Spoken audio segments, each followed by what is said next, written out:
The crowned one. The crowned one. What's up, guys? How's it going? Glad to have you back here at the Crown One. And it looks like Marvel Studios is packing its bags and it's leaving the good US of A and heading over across the pond to United Kingdom, UK. So this is a big shocker for me. It's been a buzz, so let's get into it. If you guys are enjoying the content, don't forget to like, comment, subscribe. Hit that notification bell for the latest updates and latest uploads for the latest content.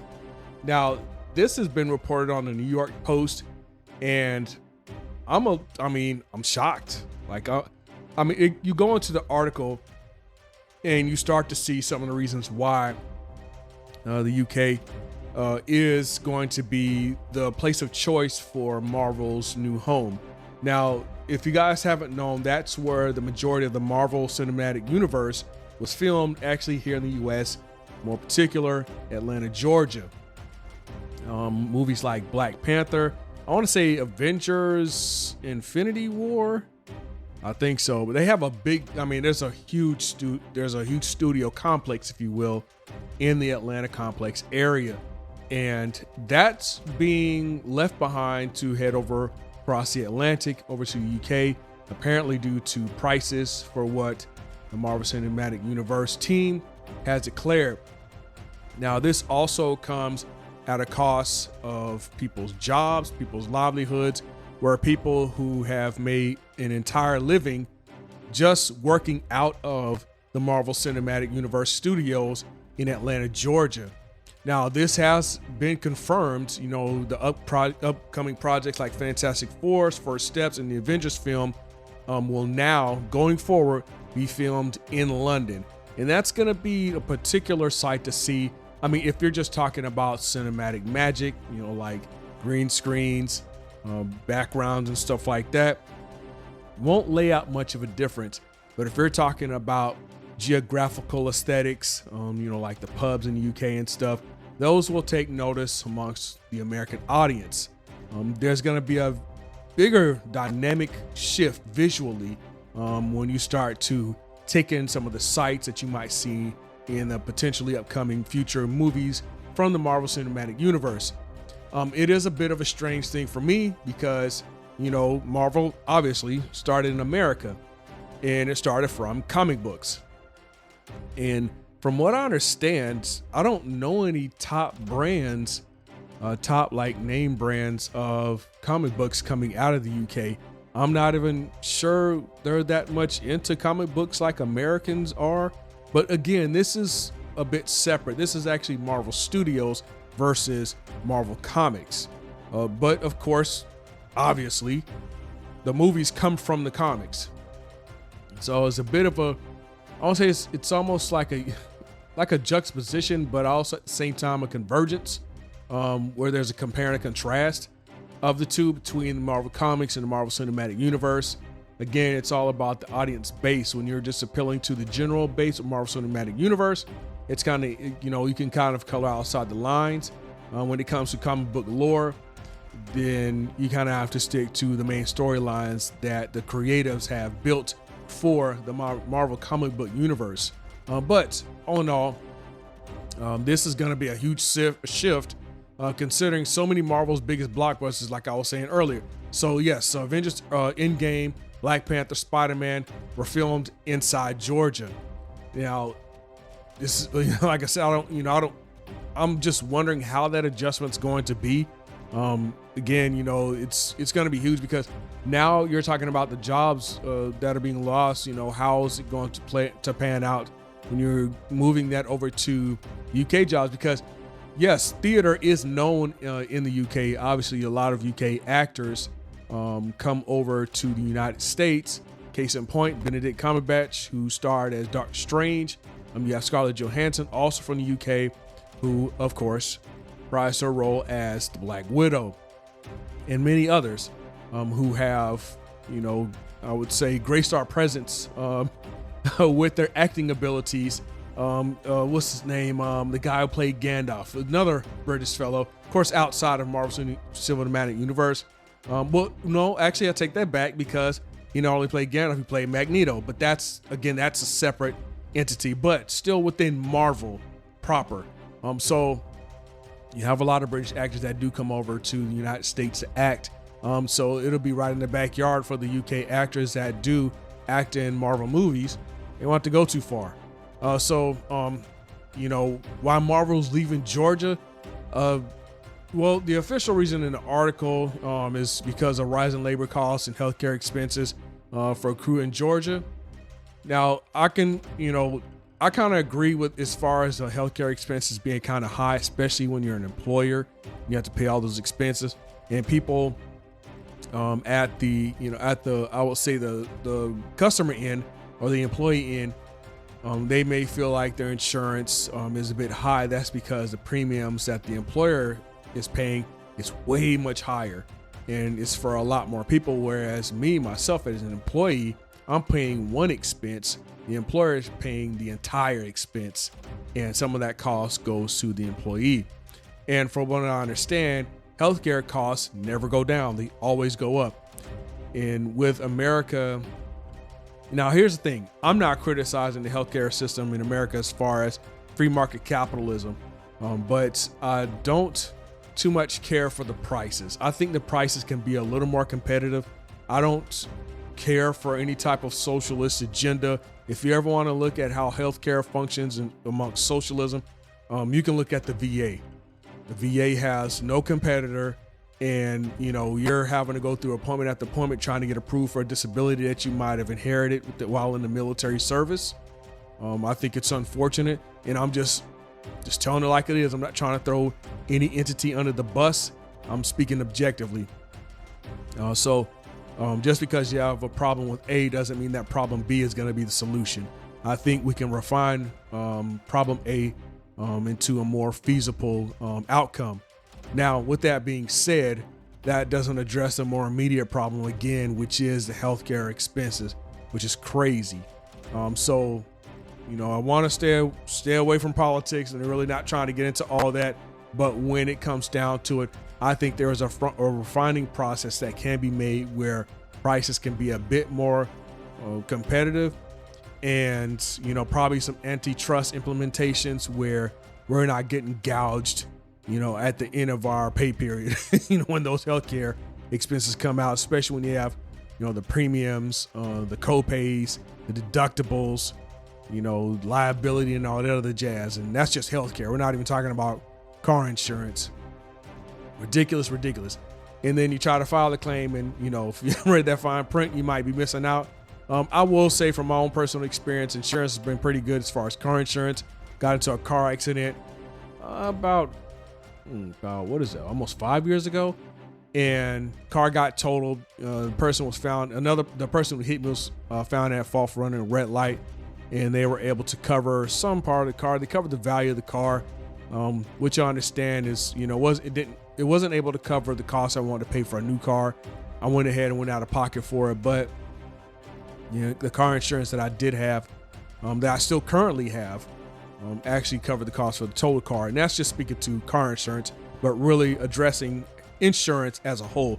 Now, again, as far as healthcare is, I hope that with our current administration that it can be addressed, so the end user, like myself and others, probably some people who are listening now, are not getting hit up so hard. Yes, that's one of the reasonings is why Marvel Studios is leaving Georgia, US, and over to the UK. Now, of course, with that decision, with that action will come the fallout. Now, Georgia's film industry, of course, is taking a huge hit. The production spending it fell like 50%, 50% since 2022 is when it started falling. Studios like Trilith, where Marvel shot so many iconic scenes and are now it's just gone quiet. It's like a ghost town. Crew members who built their careers, like I was saying earlier, around Marvel are now struggling. Some even had to dip into their retirement savings just to get by. And I can tell you that is a disarming feeling when you have to start dipping into your retirement savings. I've had to do that before. And I tell you, man, it's like the ground is shifting beneath you.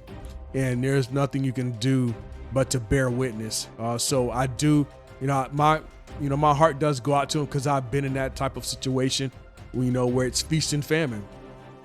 One day, everybody is eating the fat, the stuffed pig, got the pig on the table and just eating pulled pork for days, and fruit, and just different stuff. And then next thing you know, it's day 3 and you haven't had a fresh glass of water, and I'm being extreme on the day 3 situation, but it's been like that where people are just struggling.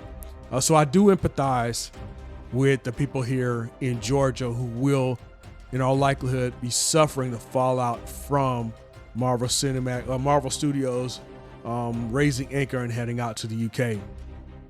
So if we all remember, Georgia was called the Hollywood of the South. After the tax credit program that started back in 2008, the tax credit bought The Walking Dead, Stranger Things, and of course, the Marvel Studios.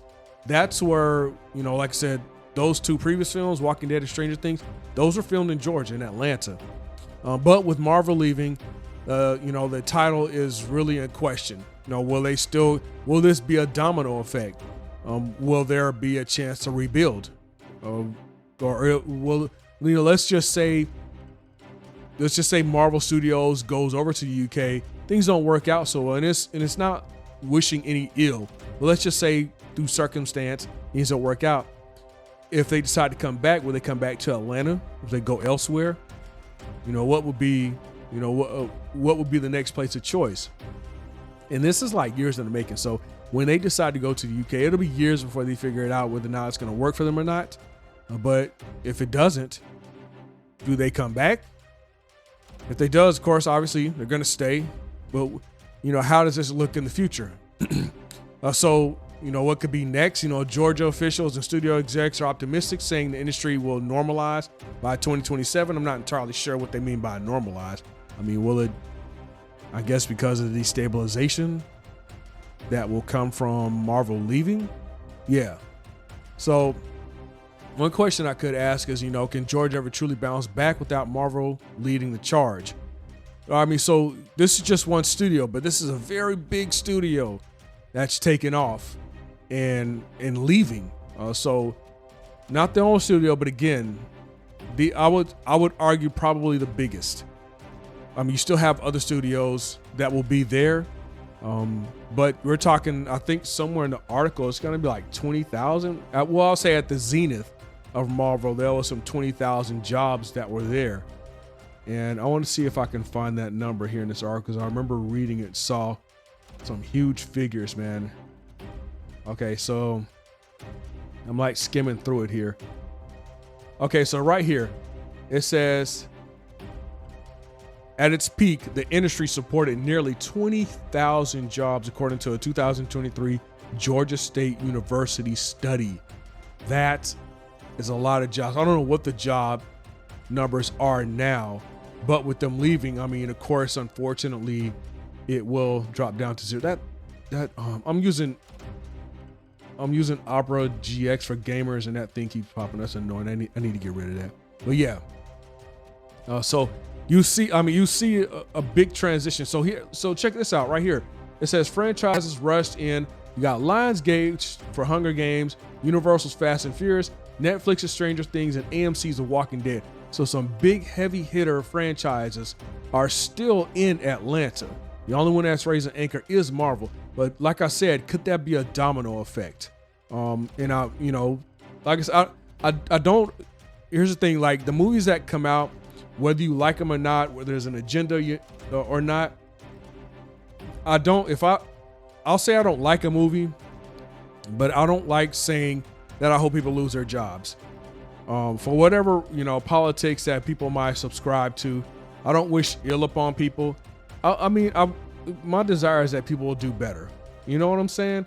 And people can ask, well, how do you define better, or whatever the case is? Just better. Get your sales up, find what the crowd might like, and appease them. You know what I'm saying? You're not gonna appease everybody, but the general base. I would even start. I'm no movie analyst, but I would probably look at the fan base. Look at the reasons as to how it got this popular so much that it got a live action. You know what I'm saying? Because I mean, it started somewhere, yeah. And I would look to the fan base and see, okay, well, what worked and what did? What are the sales like for this? What are the sales like for that? Again, I'm, like I said, I'm now outside looking in. I can't really say to what would appeal to the market, because you have to do surveys and, you have to do pilot groups and stuff like that. So a lot of analysis goes into that before they even get to a marketing idea. So, I really do hope that people will bounce. A female Silver Surfer, man. Whew, okay, moving on. I do hope people can bounce back. I mean, 20,000 is a lot. And I can only imagine the shuffling that could be happening as people kind of back away from Marvel Studios and start flooding over to Lionsgate, Universal, Netflix, and AMC. It's going to be, unfortunately, be some slim pickings. You might see people trying to relocate with Marvel.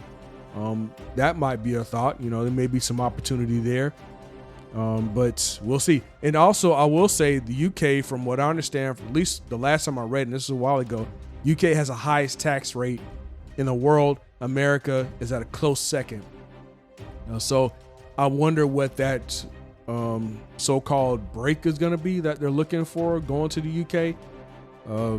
Maybe I think UK might have socialized healthcare, which is another way of saying socialism. Look, man, I'm calling a duck a duck, man. I'm telling you, when you go socialist, man, it takes away the competition and the incentive to create a better product. People can argue up and down about how expensive the healthcare system is here in America, but once it goes socialized, where it's taxpayer funded, the government has no competition. Therefore, they have no incentive to improve. I mean, their only incentive to improve would have to come from top down from the administration. It does not come from the consumer, who would have the buying power to say, no, we want a better provider. And that's why I say that, because the power would be within the consumer's hand versus the government's hand. And they would have, the government could just say, we have no desire to create a premium product. We can just shove whatever we want across the shelf. And there may be some interest among big conglomerates to influence and lobby, which is, of course, what we have now with capitalism. But at least we have laws in the books, checks and balances. And we like to see some of them enforced with some of those antitrust laws. But with the government controlling the means of production, it's what challenge would they have? And that's how I look at this. I look at this from an agency perspective in terms of the customers. Now, people should have options, and they should be able to either A, go to that option, or B, create an option for themselves. You know what I'm saying? Like, if people want to start an insurance company because the one that they have is garbage or trash or whatever you want to call it, I think they should have the right to. I don't think the government should prevent that. That's how America was built. We see a need and we start to provide services for that need.